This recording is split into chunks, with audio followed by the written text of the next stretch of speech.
Oi, galera! Aqui é a Raíssa e no vídeo de hoje a gente vai conversar sobre As Brumas de Avalon, da Marion Zimmer Bradley.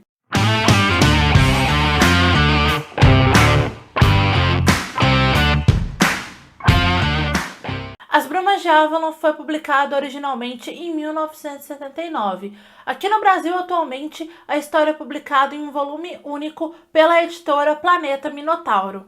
Eu li, na verdade, ouvi os audiobooks em 4 volumes no Storytel. As Brumas de Avalon é uma versão das lendas arturianas, mas enquanto a maioria das outras versões que existem das lendas arturianas são romances de cavalarias e focados nos personagens masculinos e para enaltecer os feitos deles, e onde as mulheres são retratadas como meras figurantes, aqui as mulheres vão ser as grandes protagonistas da história. Embora em As Brumas de Avalon os personagens masculinos estão sempre querendo provar e defender a sua honra, são as mulheres as peças-chave dessa história. Enquanto nas outras histórias inspiradas no Rei Arthur, as mulheres são submissas e fazem o que os homens mandam, aqui elas vão fazer aquilo que elas querem, embora os homens achem que elas estão fazendo o que eles querem, mas não, tá? Se elas são colocadas diante de uma escolha, elas escolhem aquilo pensando naquilo que é melhor para elas. Elas não fazem, na grande maioria dos casos, aquilo que os homens querem, não. São as mulheres, principalmente a Morgana e a Viviane, que vão movimentar a história para que as coisas aconteçam de acordo com aquilo que elas querem. Então, essas mulheres, essas personagens femininas, principalmente as que estão ligadas a Avalon, que são os verdadeiros motores dessa história. O livro também vai abordar o contato entre religiões diferentes, então entre as religiões pagãs e o catolicismo. O rei Arthur, ele é consagrado rei, todo o rito que tem ali envolvendo a coroação dele é feito pelas sacerdotisas de Avalon, né? Que na visão dos cristãos são pagãs, eles até chamam elas de bruxas em alguns momentos. Mas a partir do momento que ele se casa com a Guinevere, que nas outras histórias ela aparece com o nome de Guinevere, e a Guinevere ela é cristã, então a partir do momento que os dois se casam, a autora utiliza isso para abordar intolerância religiosa. Apesar de As Brumas de Avalon ser uma história de fantasia, no período ali em que a história se passa, era bastante comum esse tipo de coisa, né? Intolerância religiosa. A gente vê isso retratado em outras histórias que retratam ali um período bem próximo. Por exemplo, as Crônicas Saxônicas do Bernard Cornwell. Em As Brumas de Avalon é visível quanto que o catolicismo tentou suprimir e apagar outras religiões. E aqui, gente, eu não estou falando mal da religião de ninguém, tá? Que fique bem claro. Eu fui católica durante muito tempo, minha mãe é católica, enfim. A questão é que isso é um dado histórico, né? Basta vocês fazerem uma rápida pesquisa no Google sobre por que o Natal é comemorado no dia 25 de dezembro, por exemplo, né? Como aí o nascimento de Cristo. Pesquisa que vocês vão entender do que eu tô falando. Eu nem sei se foi proposital ou não, acredito que sim, principalmente pelo fato do foco da história serem as mulheres, mas os personagens masculinos dessa história e nada são a mesma coisa. A autora até tenta fazer ali o Lancelot ser um pouco mais interessante. Ele é meio que o crush de todas as personagens da história, mas pra mim não funcionou muito bem, não. E o rei Arthur, coitado, ele é retratado como um palerma, além de ter perdido o protagonismo da história supostamente dele para a irmã, né? Nada mais justo na minha opinião, porque na maioria das histórias do rei Arthur, enquanto o Arthur é retratado como o perfeito sem defeitos, a Morgana é praticamente demonizada, né? Ela é sempre a grande vilã das histórias. Em As Brumas de Avalon, ela até é vista por alguns personagens como vilã, então vai ter gente que vai xingar e vai escorraçar ela. Mas pro leitor, ela não é retratada dessa forma. O mesmo não pode ser dito da Guinevere, mas aí eu acho que esse ranço que eu tenho dela já vem de outras histórias. Por exemplo, em Rei Arthur e os Cavaleiros da Távola Redonda, do Howard Pyle, eu também não gostei dessa personagem.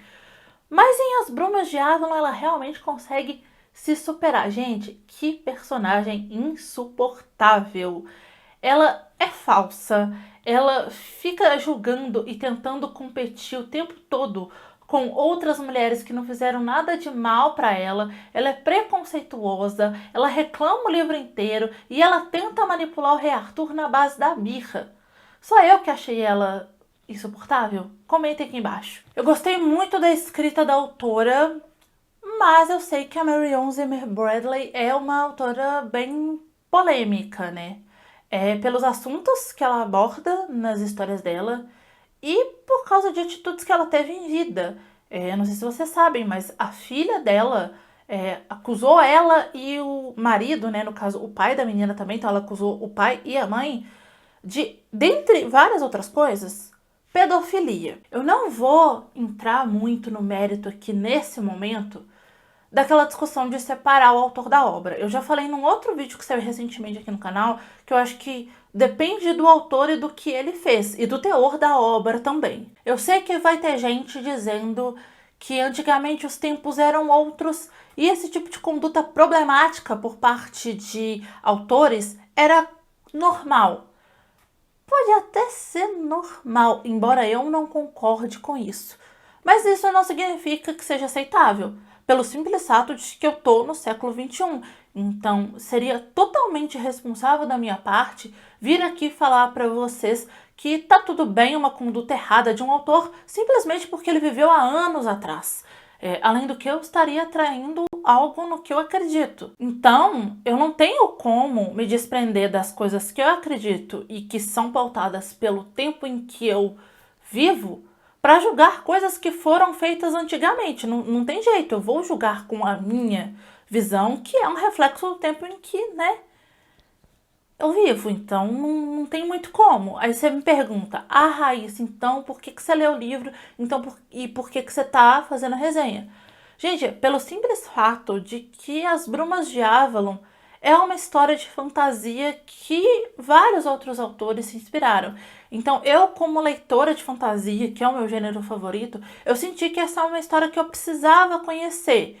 E eu fiz a resenha caso vocês também tenham essa mesma curiosidade. E eu não poderia deixar de fazer essa ressalva aqui, de falar disso. E aí também de recomendar para vocês. Pesquisem mais, além disso que eu tô falando aqui, sobre a vida da autora, para aí vocês decidirem se vocês vão ler ou não. Mas eu também não podia fazer essa resenha e ignorar esse fato. A gente pode até defender que devemos separar o autor da obra. Eu confesso que eu não tenho uma opinião totalmente formada sobre isso.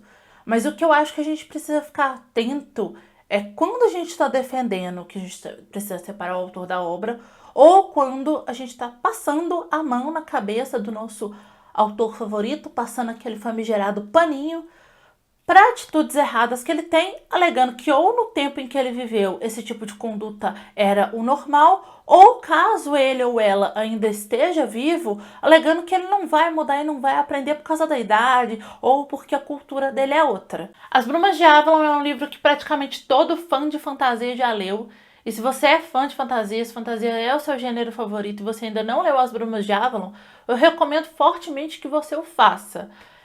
Nem que seja, gente, para conhecer o mundo mesmo e entender de onde certos autores tiram algumas das suas referências, porque, assim como O Senhor dos Anéis, é uma história que acabou influenciando autores do gênero, então acho que vale a leitura por causa disso, principalmente. Eu sei que é o livro favorito de muita gente, de uma amiga minha, inclusive. Não se tornou o meu livro favorito, nem nada do tipo, mas foi uma leitura que eu gostei de fazer, foi um mundo que eu gostei de conhecer. Antes de terminar essa resenha, fica aqui o alerta de que este não é um livro para crianças, tá? Pelo amor de Deus, gente. As Brumas de Avalon é uma fantasia adulta, ok? Então, se você é um adulto, se você se interessou pelo livro e quiser comprar, compra na loja da sua preferência, utilizando um dos links que estão no box de informação, comprando qualquer livro ou qualquer coisa, utilizando os links que eu deixo na descrição dos meus vídeos, vocês ajudam a apoiar e a patrocinar o meu trabalho sem gastar nenhum valor a mais por isso, então muito obrigada. Não deixa de me seguir em todas as redes sociais, todos os links, como sempre, estão no box de informação. Assiste esses 2 vídeos, estão aqui do meu lado, que eu acho que eles podem te interessar. É isso, beijo, tchau e até a próxima.